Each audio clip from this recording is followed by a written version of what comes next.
I've spent a while trying to figure out the best way to introduce and go through this tutorial on using ordered dithering methods for performance and transparency alternatives. And I finally settled upon this format that we'll take a look at, which is a series of smaller implementations that will range from looking at undergrowth to trees to potential top-down ceilings or building walls, things like that. So the question of what is ordered dithering is a much more involved conversation than just this tutorial here. We can, however, use ordered dithering in games and visually to create the illusion of transparency by turning on and off pixels in small locations to give the appearance of transparency when in actuality we are using an opaque object that is either there or not there on a per pixel level. Some games implement this, some games do not. Here we can see an example or two of games that don't, and then we can see here an example of a game that does.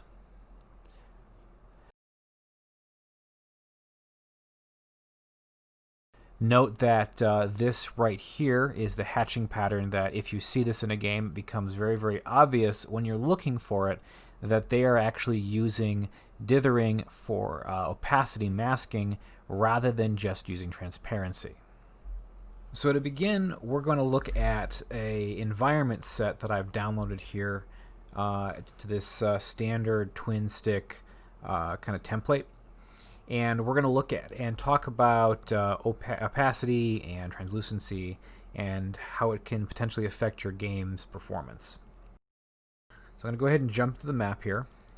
And so once loaded, we can see that we have a very nice kind of filled environment here where we can see a lot of stuff that will potentially block our view depending on where our camera is located. And we can lower our camera speed a little bit and jump right into the weeds here, and we can see that as we're passing through them, this particular pack, this simply treats an intersection with geometry, cutting it off at the viewing plane. So this is perfect for us to try implementing an ordered dither so that when the camera begins approaching or going through this foliage, that it starts kind of fading away. So we're going to jump over into the materials folder here, and I'm going to go ahead and filter this for the actual materials because I don't want to look at any of the instances. And I'm going to take a guess that the grass material we're using here is probably this one.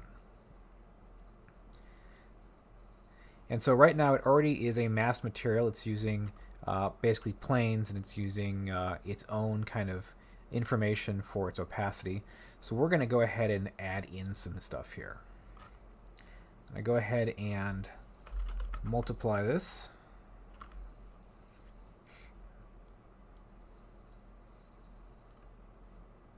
And for our B value, we're going to grab something to start out with here for this first one. We're going to grab the built-in dither. It's called dither temporal AA, which if we simply apply this, this will then give us a dithering pattern that's usable with the default temporal anti-aliasing.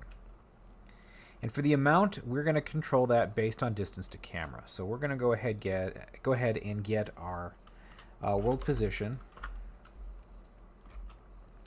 and we're going to go ahead and subtract that from our camera location. So camera position, world space. This will give us a vector, and we don't really care about the direction or anything. We just want its length. And once we have the length for our vector, we're going to divide this by a value. And the value we divide it by is basically the distance away in which we want to begin fading the object. So for example, if our camera is 100 away from our grass and the number we have here is 50, then the resulting number will be 2. So, but anytime we're below or within 50 for distance, then we're going to get a number that's less than the actual, well, less than 1, and we will get a kind of faded effect. So I will go ahead and add in a clamp node here. And I'm going to go ahead and set my divide to, we'll set it to 100 initially. I'll go ahead and hit apply, save this, and then we will jump back to our environment. Now that I'm back in our environment, if we go down and begin looking through the grass, we can see that as we approach the grass, it begins fading away. So a basic implementation for this, for example in first person, is fairly straightforward, and you can basically kind of set that distance you want however you'd like. You can kind of fine-tune it wherever you need to. And you're going to not get any of that weird effect where you're cutting through geometry, as it were. Trees and such will still have that, but we will kind of tackle that one later on in this video. But this is really decent for grass and other kind of situations where you're in a first person and your camera is going to get right up to some geometry, and you may want to begin fading it as the player goes through it. Before we move on to talk about the why we're doing this, let's go ahead and take a look at this scene then using a couple of different visualizations. I'm going to go ahead and change this from lit, and we're going to go ahead and jump into an optimization view mode. We're going to go to quad overdraw. And quad overdraw basically means that based on these numbers here, this is the number of times that that particular pixel on screen needed to be redrawn before it could finally decide exactly what that final pixel was supposed to be color-wise. And as you can see, this is not that bad of a scene. The quality is such that some things are, because of the size of our objects, are occasionally getting redrawn 4 times, but that's about it. So this is pretty good. And this is because everything is currently masked. Let's go ahead and change the grass material over to, say, a translucent. That's going to break our opacity a little bit, but that's okay. Our opacity mask a little bit, but that's okay.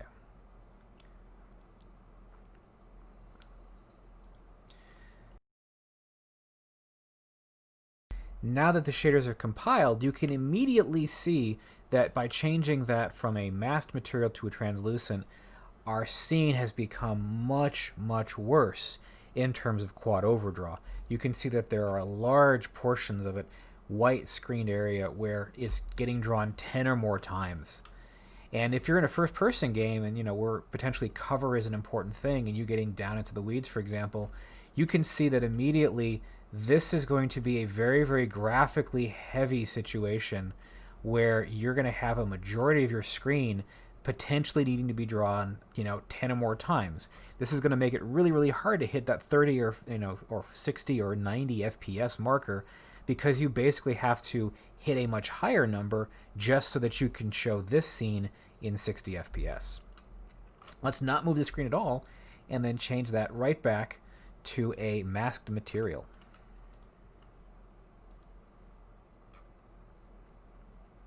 All right, now that it's done compiling, we can pop back over, and you can see that the scene is much happier with masked. It doesn't really care that you have mask, overlapping mask, because it's treated as it's physically there or it's not. It's a true or false, 0 or 1, and it doesn't have to calculate anything beyond it, just in case it can see through it.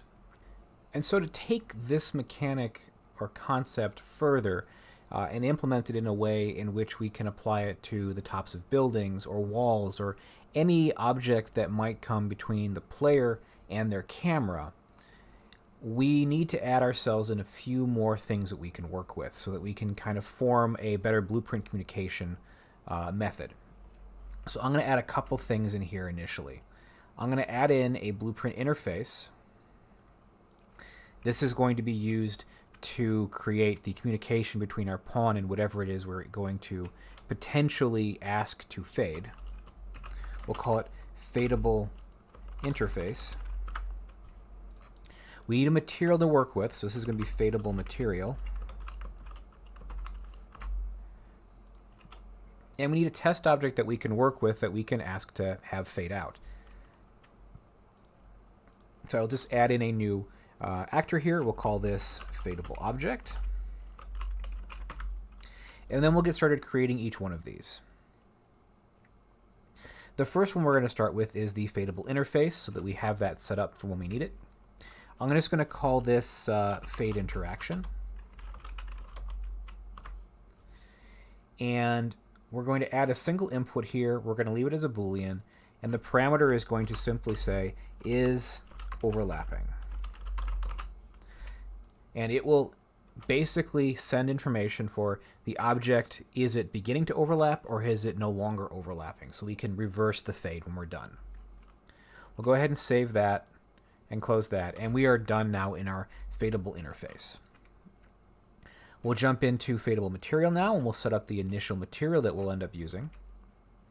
And I'm going to hold down V, and we're going to call this this vector parameter here color. We're just going to use this to give our object some kind of a color here. There's a nice bluish color. And we need to change our blend mode from opaque to masked since we're going to be masking this. And I'm going to add in our dither node. This time, however, we are going to control it with a scalar parameter that we will be setting. So I'm going to hold down the S key, and that's going to give us a parameter that we can now control. I'm going to call this fade.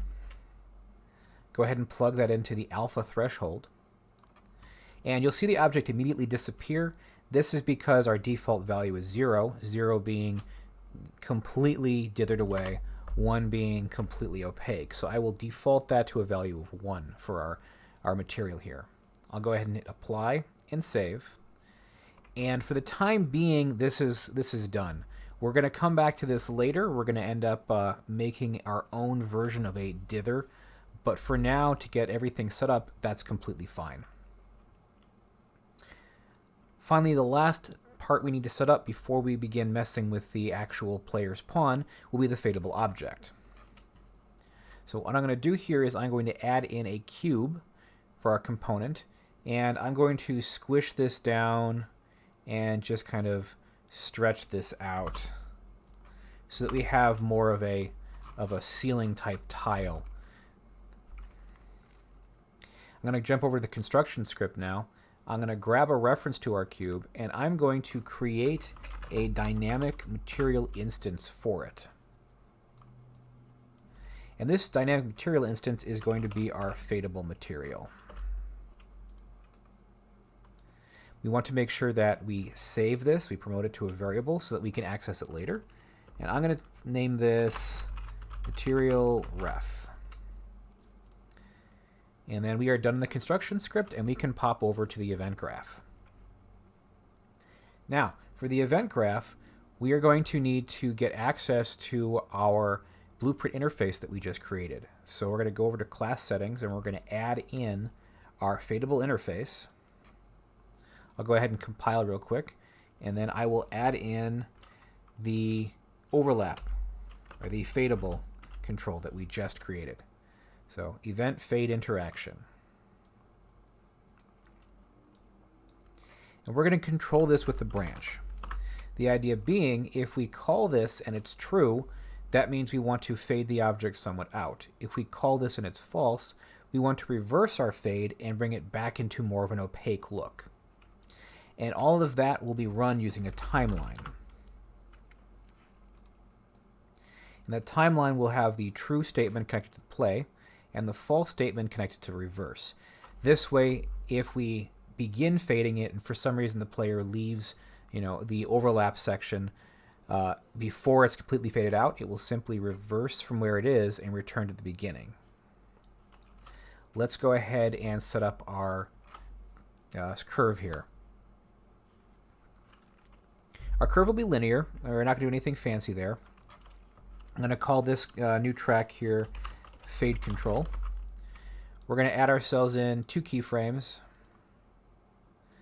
The first one we're going to have start at time 0, have a value of 1. And the next one we are going to have end at however long we want this fade to take. I'm going to put 2 seconds. And the amount you might think should go to 0, but it's going to look a little bit strange if the object entirely fades away. We may want to leave this at like a value of 0.2 or something else so that there's still somewhat of an object above us. And I will change the actual length of this down to 2 as well so that it completely matches. Going back to the event graph then, we need to grab our material reference, and we need to update or set our parameter value, and we need to set a scalar parameter value. The parameter name that we need to use is fade. That's what we called our scalar in the material. We're just going to plug in our fade control to the value, and we will run this every time the timeline updates. And this then is the basic setup for the fadeable object itself. I'll go ahead and compile, save this, and we will just drag a copy of this into the world so we can see it. Now right now there's no way to interact with it, so we need to end up changing some things on our twin stick pawn to actually cause it to interact with this object when it's in basically the way of our view, as it were. There are a number of different ways to do this. You could potentially try to find ways that you use a line trace, or ways that you use event dispatchers, or any other number of potential ways you could communicate with this. But the most straightforward, simple method of communicating between the player and then the objects that are going to be in the way for our purposes is going to be by adding in a collision area. So we're actually just going to create a collision box on our player. I'm going to dock this here real quick, and I'm going to jump over to the viewport then, and I'm going to add in, based on our camera component, a box collision. And this will align automatically so that it's always kind of facing where the camera faces. I'm going to rename this to be fadeable collision box. And I'm going to scale this out a little bit. Not in that route. We want to scale it in the X. I'm also going to move it in the X direction. And that looks pretty good. What I'm doing here then is I'm saying that there is a collision that exists between the player and the camera, that if an object ever intersects with this, we want to do something. And we can turn this off from being hidden in game, and we can look real quick to see that this does indeed extend to all of our screen then, and a little bit beyond. You can always fine-tune that if you need to by decreasing its radius, decreasing its height and such, if you need to fit it more exactly to the camera. But it's not necessarily a bad thing if it's like this. The important thing, honestly, is you want this bottom section to be described such that the object is encompassing the entire actor that you are controlling, or at least the entire field in which you want the fadables to begin fading based on the actors or your pawn's actual physical properties, how big it is, that kind of thing. So we're going to go ahead and jump over to the event graph then, and all we need to do is grab ourselves two of the events on this, the begin overlap and the end overlap. These two events need to basically call the same functionality, or the same message, as it were. They need to send the other actor a message, fade interaction. And we want to simply say that, yes, we are currently overlapping if we have begun to overlap, and then we want to tell it when we've stopped overlapping, or when the component ends its overlap, that we're no longer overlapping. And then this is the basic functionality set up for here. So now if I go ahead and hit play, and I move underneath here, we can see that 2 seconds might be a little bit long, but it does indeed fade away. And then it fades back once we're back here. So let's go ahead and jump back over to our fadeable object real quick and kind of just tune that down a little bit. Maybe 2 seconds is a little bit long. We'll do like 0.75. And we will set this time value to 0.75 as well. Go ahead and compile that, hit play. And even that might be a little bit much. And so here we have then the basic concept of this setup, such that if we have, a house or something where their character is going to go into, we can fade out the roof and we can see what's going on inside the house. Now, there are some problems here, though, we need to talk about. One of the problems, though, with just using the basic temporal dither is that our shadows are going to act a little bit funky in some situations.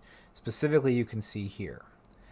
This is because of the temporal anti-aliasing, and there are a couple things we can do to get around it. One of them is we can actually go to our project settings, and we can go to anti-aliasing, and we could change our method from temporal to like MSAA. And if I do that and we play this, we can see that we no longer have that kind of temporal anti-aliasing shadow issue, but our actual like dithering here doesn't look quite as nice. So I'm going to go ahead and turn that back on.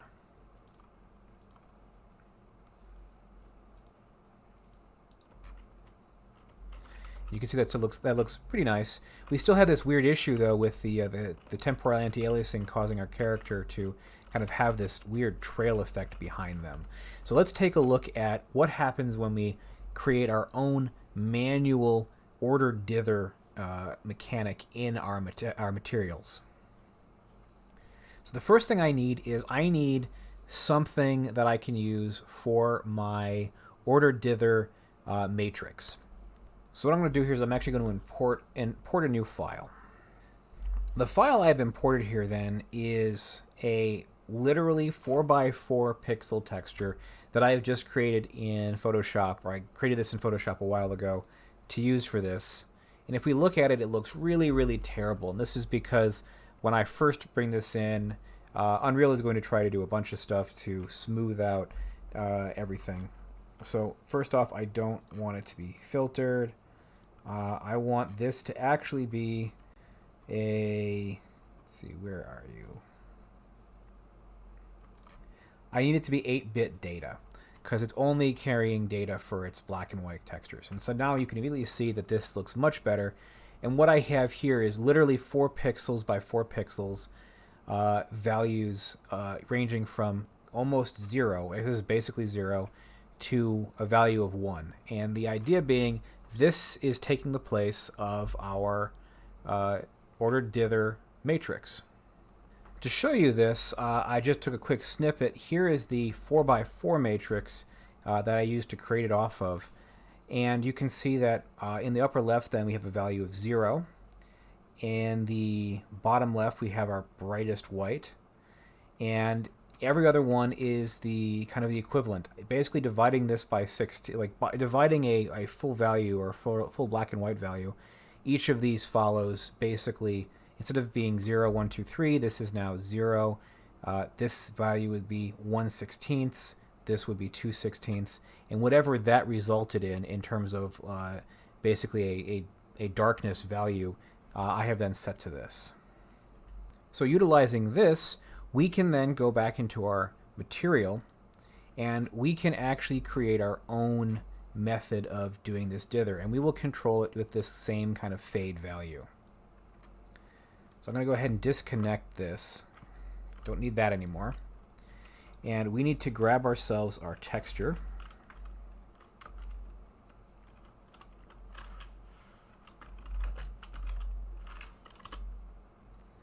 We'll go ahead and point it towards the 4x4.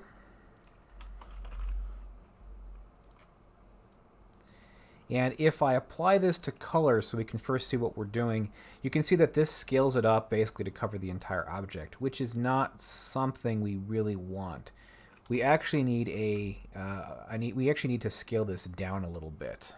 And we're going to scale this down by grabbing ourselves our texture coordinates. And we're going to multiply it by a number, and this will increase the amount of tiling that occurs. So if, for example, instead of 2 I put 5, you'll see that suddenly it's now tiling more. And we can keep going even more and more. I'm going to put this at 150. And so we have a pretty decent tile amount now on here. The next thing to do then is run our opacity mask based on this sample itself and any value we put in here. So what we'll do here is we're going to drag out a fade, and we're going to add ourselves a subtract node, and we're going to subtract these two. And so what this value will do is, for example, if it was that 0 value, this would be 1 minus 0, and we'd have a value of 1. As this fade decreases, we're going to get a more and more negative number. So as our fadeable objects sends us, like, or updates the parameter to be like 0.5, 0.3, 0.2, this number is going to get more and more likely to be negative everywhere. So we're going to want to ceiling this, because we want either yes or no, because we can't actually send opacity mask a value of 0.1 or 0.2. Opacity mask has to be sent a true or false value. It either is there or it's not there. If it was anything else, then we'd actually have some kind of transparency, which is exactly what we're trying to avoid. So we're going to ceiling this, and then whatever this value is, because we want to make sure that we're not potentially going above or below 0 or 1, we're just going to make sure we clamp this. And now we can plug our color back in. And if we save this and jump back and test it, we should get the same style of functionality. But you will see that in this particular case, we are getting something weird happening, and that's because of temporal anti-aliasing. So we're going to go ahead and turn that back off. We're going to use MSAA for this.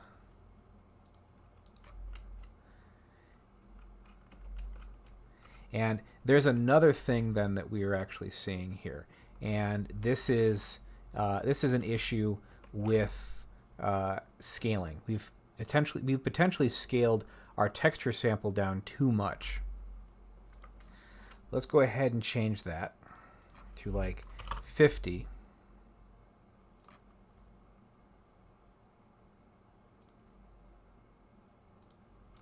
Try that again.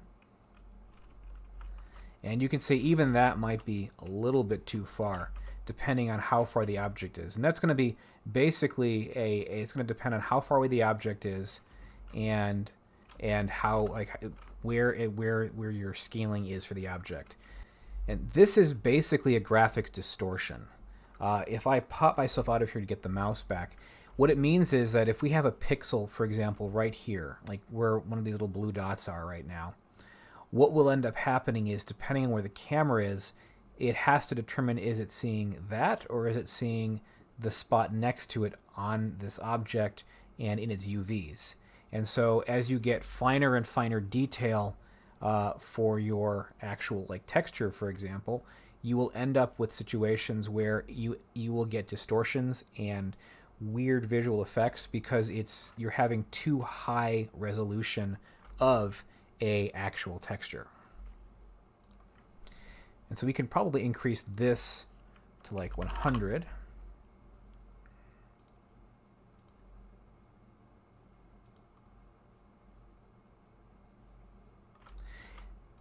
And now we can see kind of see that visual distortion, what you're seeing there, those little banding lines. That's what we're talking about. Or that's what I'm talking about here when I say that there's some kind of distortion occurring based on how fine it is. So there is, with this kind of a method, there is a little bit to work with, in which you kind of have to find the sweet spot, as it were, for values.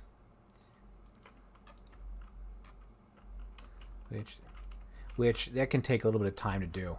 The nice thing, though, about this and either method is this completely works if you have multiple overlapping objects.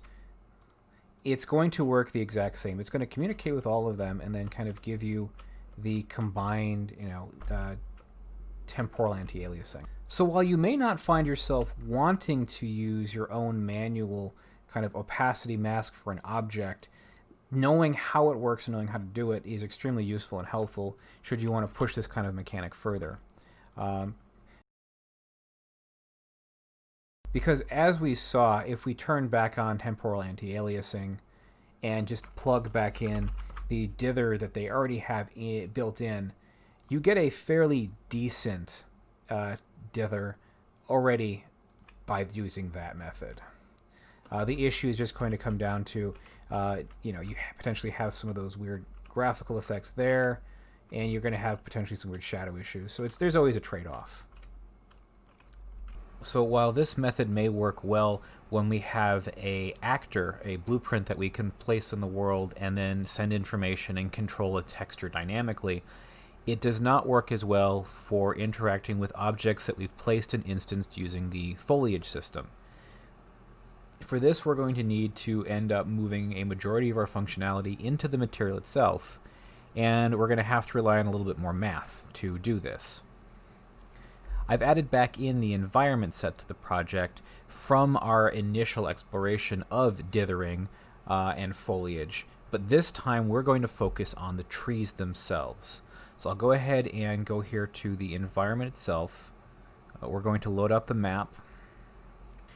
And what I'm talking about here is we're going to create a method in which the trees themselves can be faded out when they are in the way of our character and our camera. So in this particular case, we're not going to be able to utilize the first-person camera already seen here. We're going to go ahead and add into our content here just the third-person blueprint features. This is simply so that I can get the third-person character and give us something that we can walk around in and have effectively a camera that moves. I'll go ahead and make sure that we are auto-possessing this when we hit play. There we go. And we're going to make one quick adjustment to him right on the outset, just because we want to give ourselves a little bit more space for the camera to interact with objects. Go ahead and dock that. And so now the camera is farther away, and it's more likely that we will find ourselves in a situation where the camera will have a tree in between it and our player. And so the idea is then, anytime that this occurs, we're going to want to fade a tree out. So let's go ahead and get started with that. To do this, we are going to actually compare effectively two vectors. Let me bring this back here, and we'll talk about that after I jump out of it. So we're going to basically draw two different lines. We're going to draw a line from the tree to the actor, and we're going to draw a line from our camera position to the actor as well. And then we're going to compare the angle in between. And the idea being, anytime that that angle is very, very similar, we know that there is a tree in the way. Anytime it's not, then we know that the tree is not in the way, and we can leave it as opaque. So the first thing then we need to do to get this to work is we're going to need to store our player position in a way that we can access it via the material. So we're going to go ahead and right click, and we're going to add ourselves under Materials and Textures a material parameter collection. And this is going to be Foliage Fade Collection.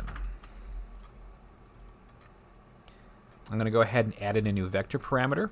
Just expand this so I can name it. And we're going to call this player position.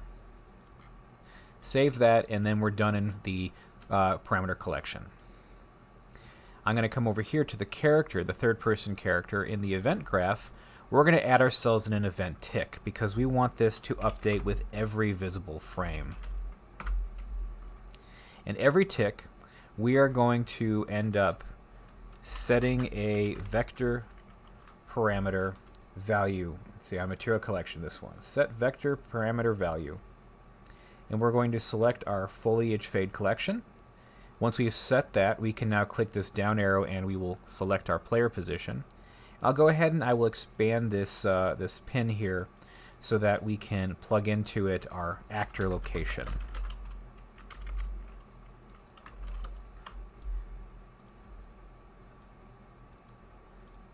Go ahead and right click, split this pin as well, and just plug in the X for the R, the Y for the G, and the Z for the B. We're not going to be utilizing the alpha channel.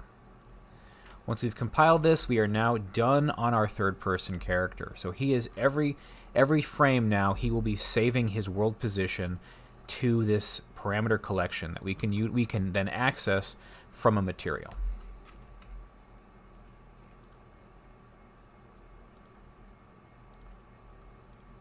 Now we just need to find and override the material being used for this tree, just as an example here. We're going to jump over to our environment set. I'm going to head over here to Foliage, Materials, and I'm pretty sure it's going to be bark. We can verify this real quick. I'm just going to add in a new vector here, a vector value right here. Turn it to red real quick just so we can visually identify that this is the correct one. And yes, that is the correct tree. Okay. Go ahead and plug that in and get rid of this. All right, now that we're in here, the first change we need to make is change this from opaque to masked. And we're going to add ourselves in our dither node. So we're going to use this one again. And we just need to now control this alpha value based on the difference between those two vectors. So what I will do here is we will grab ourselves our parameter collection.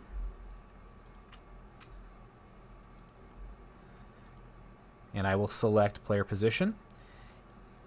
We know we're going to need the camera position for one of the points that we can create a vector to compare with. And then finally, we're going to need the object position.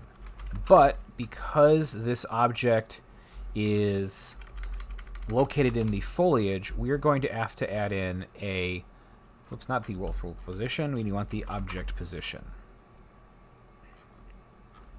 Position world space. We will need to add in another node to get the particular value of that foliage. And this is going to be a vertex interpolator.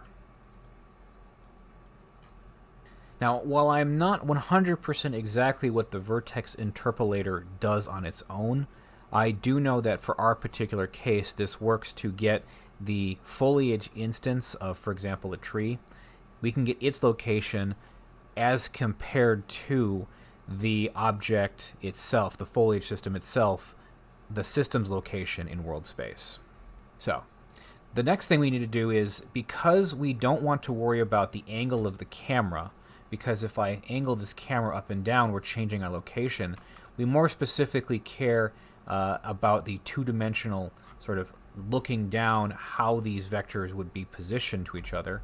We are going to end up masking all of our vector, or all of our points, to an R and a G. We're going to ignore the Z value for the time being.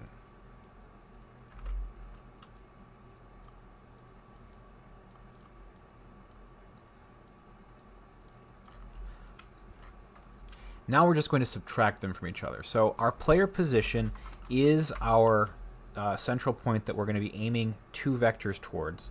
So we're going to take our value here and we're going to subtract our camera position. We'll go ahead and copy the subtract node and subtract the object position from it as well. I'm then going to normalize these because Unreal already has a very, very convenient built-in function, angle between vectors, that we can then use without having to worry about dot product and worry about magnitude, etc. So we're just going to normalize these two vectors and then use that. The one catch is these are expecting vector 3, so we have currently vector 2. So each of these we will append the vector with a value of 0. So we're going to go ahead and add ourselves in a constant, and we're just going to add that constant 0 onto the end, which won't change the length of the vector in any way, but it will make it pass the vector 3 test for angle between vectors. Let's go ahead and move this to the left here. That's a little too much. And so, just to add in some little notations here, this is our normalized vector from camera to player. And this one is our normalized vector from tree to player. And I'm going to go ahead and take this angle in degrees, and we're going to use the same sort of logic we did beforehand. We're just going to divide it, and I'm going to divide by 30, so the assumption is then any value below 30 for degrees, we want to begin fading it. We're going to go ahead and make sure we clamp this, and I'm going to clamp this at a minimum at this point in time of 0.2, so that we can never go too far invisible for our tree. So we always somewhat see where the tree is located. We're going to go ahead and apply, and once this is finished compiling, we should be able to see the trees acting properly. Alright, so now that that's compiled, we can see that when we pass our camera by a tree, it begins fading out to that 0.2 amount. When we leave, it comes back. Now, different trees are not using the same material, which is kind of why we have to find the right ones. There are a couple trees that we can see down here are using M-bark blended. This is another base material. This is probably those trees there. So this is a change you have to make basically to each of the materials that you want to have treated correctly by this effect. But you can see that if you're using, some kind of a third-person game you're designing, this is very, very nice if you don't want the camera to pop towards the player every time they encounter a tree. Hopefully you enjoyed this collection of exampled implementations of dithering into a game environment, and hopefully this gives you an opportunity to kind of think about where you can apply this to your game to either get more performance or add some new features, or gives you some ideas for entirely new ways to use dithering. Thank you for watching.